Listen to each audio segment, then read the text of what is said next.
আয়না করে 6 মাস পরে কেন যাওয়া হইলো, আর আগে কেন যাওয়া হইলো না? এখন 6 মাস পরে কিছুই নাই, সব নষ্ট করে ফেলা হয়েছে, করে ফেলা হয়েছে। তারপরে আমাদেরকেও ওই জায়গায় নেওয়া হয়নি। আমরা তো দেয়ালগুলি না একটু শুয়ে দেখতাম যে আমার ভাই ছিল ওখানে, কেমন ছিল, ওর কোনো না কোনো ঘরে তো ওইখানে ছিল, একটু শুয়ে না হয় দেখতাম। আমাদেরকে কেন নেওয়া হইলো না, আর আগে কেন যাওয়া হলো না? 6 মাস পরে কেন যাওয়া হইলো?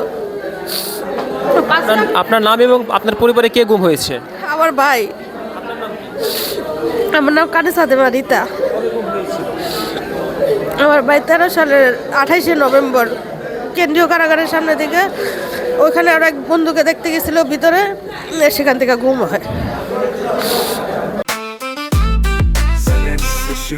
জেনেক্সে শিফট করো, লাইফকে লিফট করো।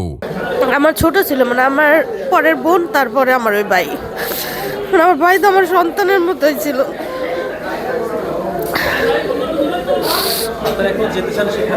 হ্যাঁ, আমরা যেতে চাই, আমরা শুয়ে দেখতে চাই ওই জায়গাগুলি।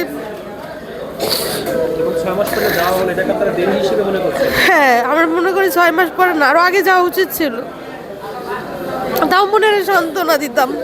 এখন মনে হয় হয়তো বা 5ই আগস্টের পরে গেলে হয়তো আমরা পাইতাম ফিরত, এরকম মনে হয়। এখন তো সব নষ্ট করে ফেলা হয়েছে, কিছুই নাই ওখানে।